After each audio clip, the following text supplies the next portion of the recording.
Hi, and welcome back to another Save It for Parts tech review. Today we've got the Ebitcam Q34 Outdoor Wi-Fi camera. And this is a pan-tilt zoom camera. It's got 2K HD video, it's got a couple night vision modes, it has a motion alarm with Siren and spotlight, it's got two-way audio, and it's also IP65 weatherproof. So this is designed for indoor or outdoor use. Now this is sold on Amazon as the Ebitcam Q34. It's also known as the model ZYC6. I'll throw a link to the Amazon page down in the description, and you can go check it out there. Now, full disclosure, this is a sponsored product review. The company did send me a free one of these to check out, but as with all my product reviews, I'm going to try to be completely fair and honest about what I think about this product.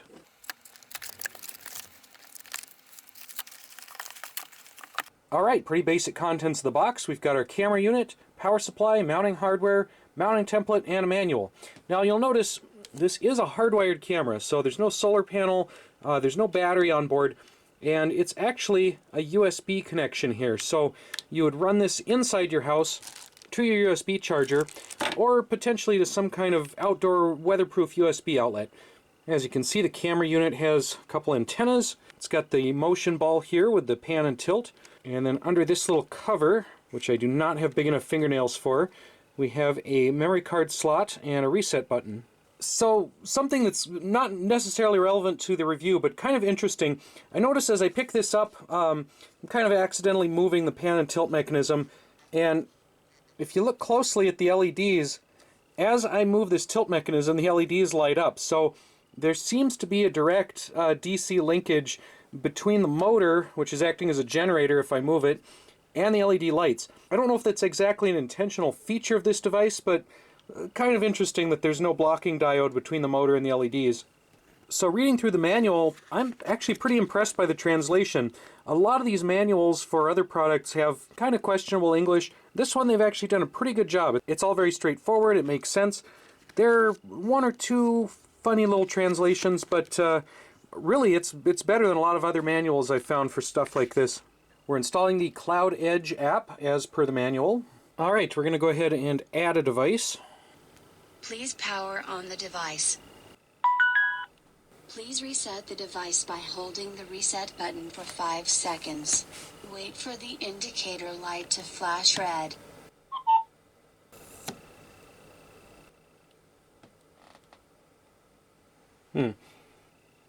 I think there was supposed to be some kind of protective film over the lens, but all that came off was this little green sticky note thing.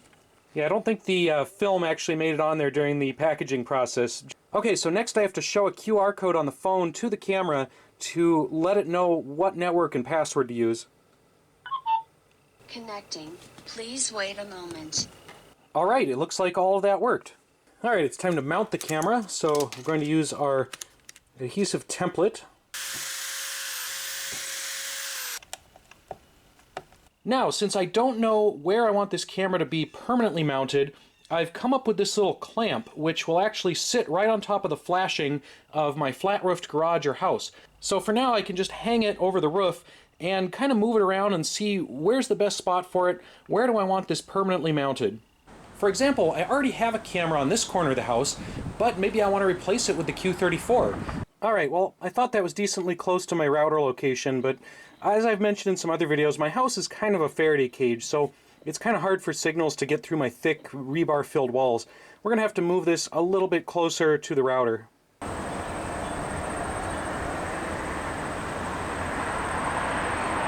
Alright, I've found a place on the house where the Wi-Fi is strong enough, and it looks like the PTZ is working. I can pan around and look at different things. Let's try the intercom feature. Check, check. Yeah, seems like that works. So here we have the infrared night mode. You can see it's black and white. If we want a color night mode, we can switch on the spotlights. And then we can set the color mode for night view of intelligent vision, full color night vision, or black and white night vision. Now, one thing I've noticed is the app interface only lets you control some of these extra things like the lights and sirens from this vertical view, which really minimizes your actual view of the screen. If we want to look at the full screen mode, we have very limited controls. We can record, we can do a screenshot, we can do audio controls, but we can't really turn the lights on and off. So you have to choose between either looking at the full screen view or looking at this little tiny view, but having more control options. So here's the camera at night with just the infrared mode. Here it is with the spotlight mode. That would definitely get somebody's attention. So if you had a suspect walking through your yard, and you wanted them to look directly at the camera to get a good view of their face, you could turn on that spotlight. Now if you really want to get their attention, there's this siren mode. And this does give me a warning that this is going to annoy the neighbors.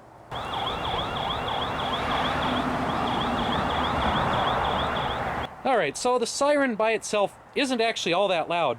The full color spotlight does cover a pretty large area in the backyard, but that siren really isn't loud enough for a large outdoor area. I think the siren alarm mode is really more designed for a front door or a smaller enclosed space like a hallway.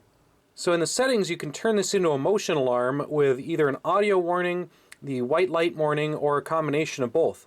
So while this camera does have about a 120-degree tilt up and down, I noticed if you tilt it too far up, the camera kind of goes underneath its own circular housing, and all you see is the white plastic around the top of the camera.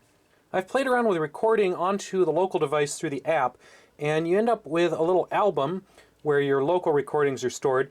One issue with this is it's kind of hard to find this on the phone, so when you plug the phone into the computer, if you want to transfer these files off onto the computer, they're not in the DCIM directory where most other apps store photos. They're in some com.whatever.android subdirectory that's a little bit complicated to find. Now the saved images and video do have a share mode, so you can upload them to Google Drive or share them to different apps or whatever. And the app comes with its own cloud storage service. It comes with a 7-day free trial, so you can play around with it and see if you like it. The image quality on this is actually pretty decent. I'm only looking at the SD quality right now. It has 3 different levels, SD, HD, and QHD. And that QHD actually looks a lot better than some of the other cameras I've experimented with. My other cameras also don't have the full color mode, so this is definitely a plus.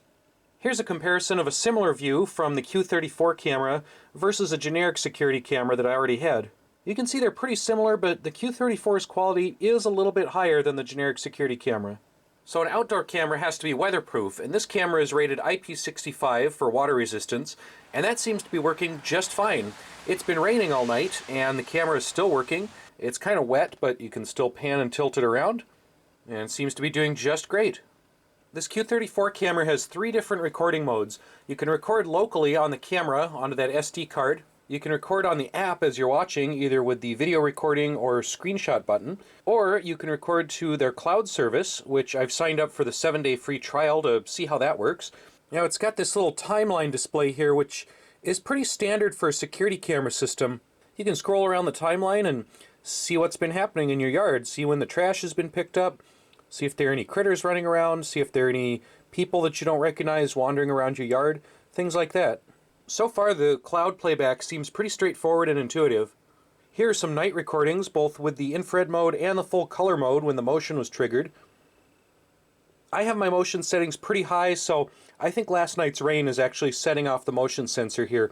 I could turn that down and have it be more sensitive to humans and less sensitive to small environmental changes. Here's what the motion sensitivity settings look like. You can set it to low, medium, or high. You can set the alarm mode to record for 1 to 3 minutes. And if you have this in a static location, you can set it to only look for motion in a certain area. So if there's cars going by here constantly and you only want to see a human or whatever in this area, you can set different areas for it to alarm on. So all in all, I would say that the Q34 or ZYC6 Ebitcam works pretty well. And it's a pretty decent little security camera, especially for the price. I think this is about $50 on Amazon right now. Again, I'll put the Amazon link down in the description so you can check it out. Now, I did notice a few little issues with this camera, especially when I tried to pull the lens protector off and there was no lens protector, and the fact that you can tilt the thing up till it's looking into its own hood. That seems a little silly. However, those are kind of minor issues. The video quality I found was very good. The manual and the voice prompts to set it up were pretty good. The two-way audio and the motion alarm worked great. They were a little less loud than I expected from all the warnings about disturbing your neighbors, but they would still work just fine at your front door, in a hallway, in an apartment, etc. So far, after a night of rain, the waterproofing is holding up just fine, and the recording options are reasonable. So again, decent camera at what seems like a decent price, and I would say this is a good entry-level home security camera. Okay, so after experimenting with camera placements, I've finally moved it to its permanent location up on my roof.